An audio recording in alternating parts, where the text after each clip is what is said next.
Kita lanjut sekarang untuk kajian Arba'in ya.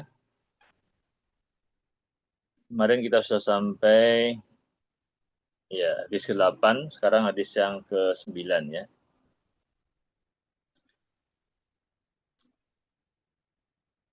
Qala Imam An-Nawawi rahimahullahu taala an Abi Hurairah radhiyallahu anhu qala.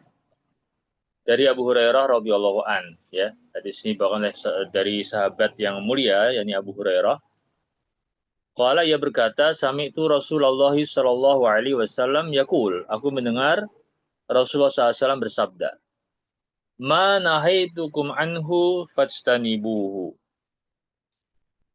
wa ma amartukum bihi fa'tu minhu mastata'tum fa inna ma ahlakal ladina min qablikum kasratu masailihim wa ikhtilafuhum ala anbiya'ihim.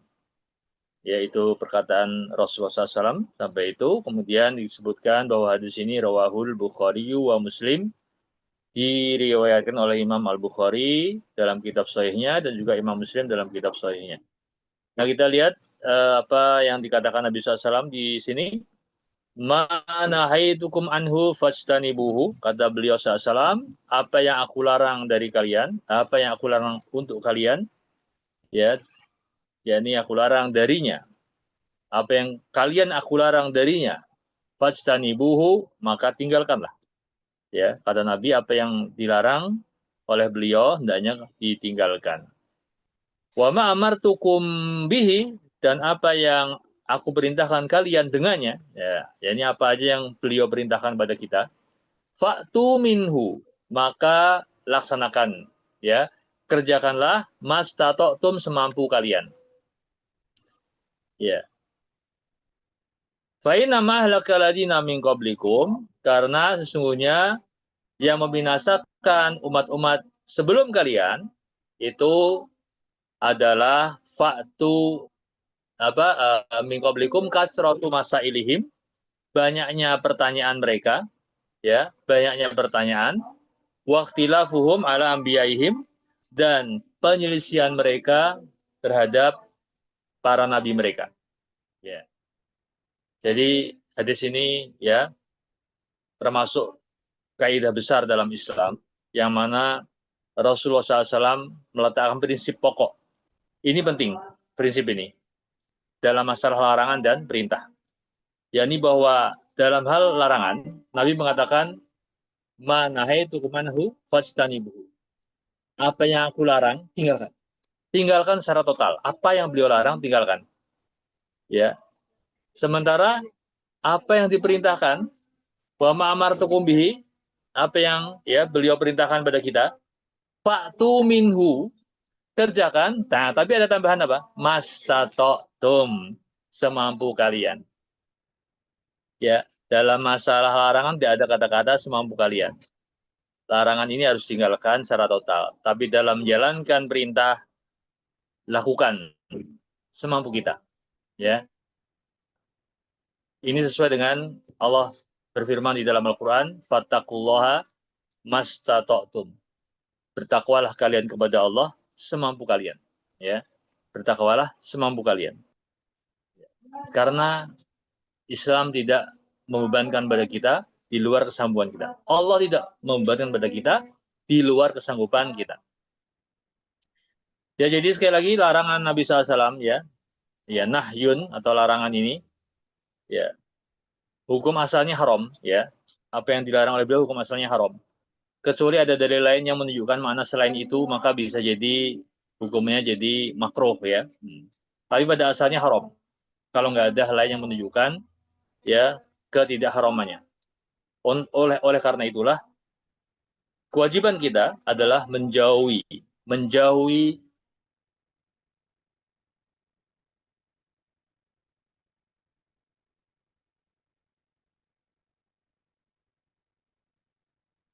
Betul.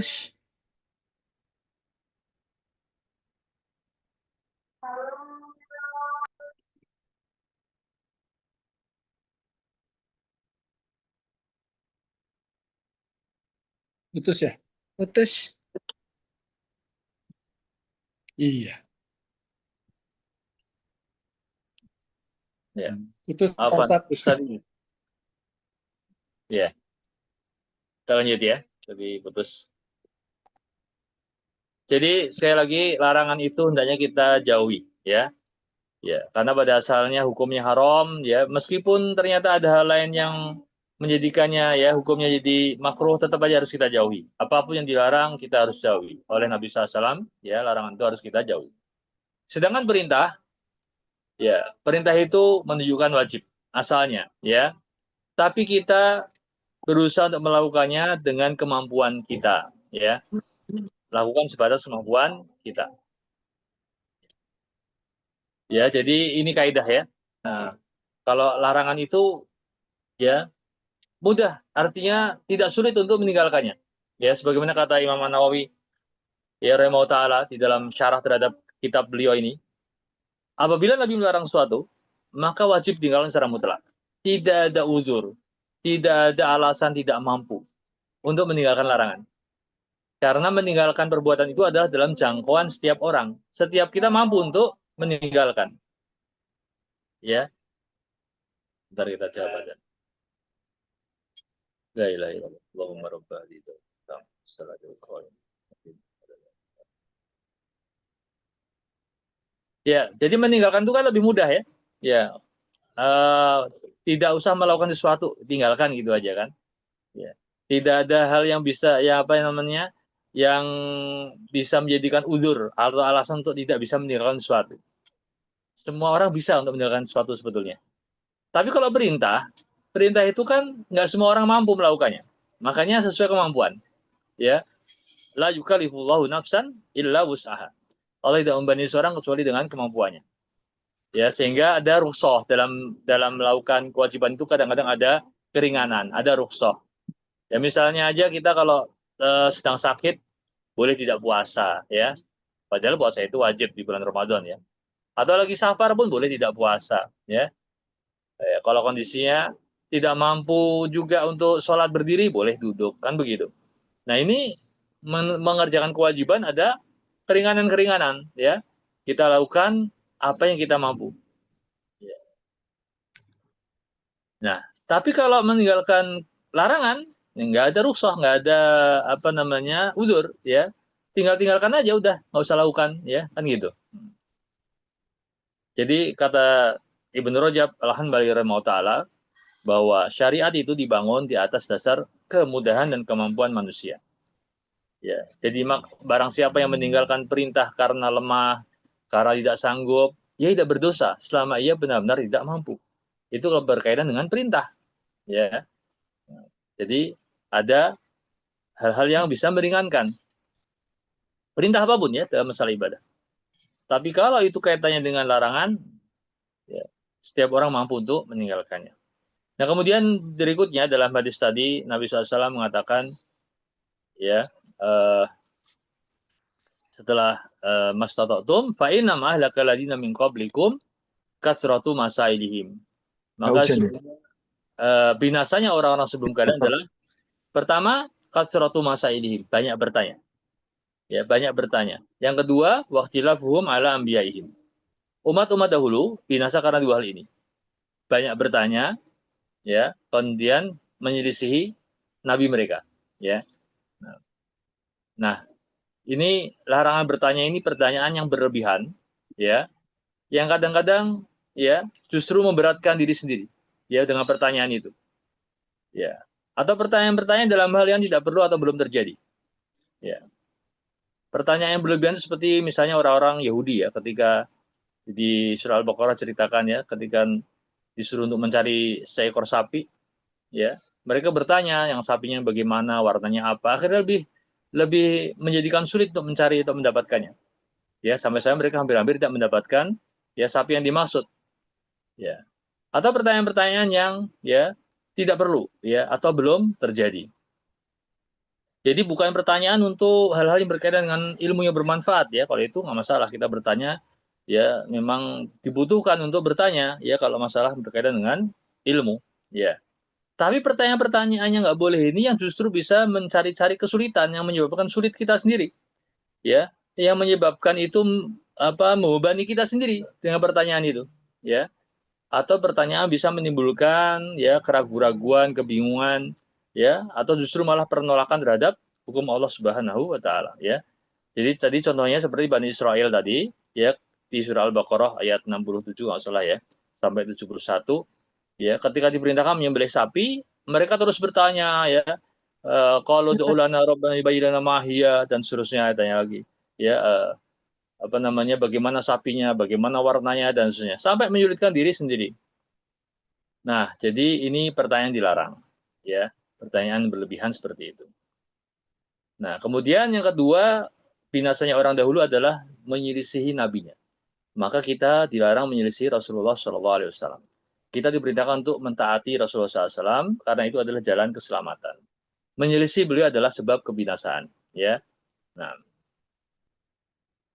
nah, jadi dengan demikian, ya, hadis ini ya adalah kalimat yang pendek, singkat tapi penuh dengan makna, atau disebut istilahnya dengan jawami'ul kalim, ya, ucapan singkat tapi penuh makna dan faidah, ya.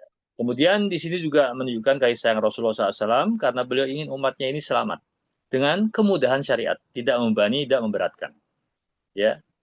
Ya, termasuk bertanya yang berlebihan yang bisa memberatkan diri sendiri, ya. Ya, kemudian, ya, di sini juga kita bisa dapatkan beberapa poin yang ya penting juga, ya. Ya, kesimpulan dari hadis ini, ya, bahwa di sini ada kaidah pertama, fokus yang kita lihat, ya, dalam hal kaidah fikih tentang kewajiban meninggalkan larangan, ya, tanpa ada uzur, dan melaksanakan perintah itu sesuai kemampuan, ya. Jadi berbeda antara meninggalkan larangan dengan melaksanakan perintah. Yang ya, sesuai dengan ayat juga, ittaqullaha mastata'tum. Yang kedua, yang berkaitan dengan ya tujuan dari Islam ini dengan kaidah tadi adalah untuk menunjukkan kemudahan. Ya, kemudahan agama Islam ini, bahwa Islam tidak memberatkan pemeluknya, ya. Jadi sebetulnya kita sendiri kadang memberatkan diri kita, ya, atau kita kadang justru meremehkan. Jadi tidak boleh ekstrim terlalu berlebihan, tidak boleh juga meremehkan sehingga bermalas-malasan, bermudah-mudahan di dalam menjalankan agama ini, ya. Jadi agama ini sebenarnya nggak sulit, yang penting ada usaha dan ada keikhlasan, ya, dalam menjalankan perintah-perintah Allah Subhanahu wa taala dan juga menjauhi larangannya. Dan yang kemudian jangan banyak bertanya dalam hal yang belum terjadi dan juga jangan membantah syariat yang telah ditunjukkan oleh Nabi kita Muhammad Shallallahu Alaihi Wasallam atau menyelisihi apa yang telah beliau sampaikan kepada kita, ya. Nah, demikian, mudah-mudahan bermanfaat hadis yang pendek ini, ya, ya, bisa menjadi pedoman kita di dalam ya menjalankan aktivitas kita sebagai kaum muslimin, ya. Baik, sampai sini dulu. Wallahu taala alam, ya. Kita cukupkan dulu. Nanti kita ketemu lagi hari Jumat insyaallah. Ya.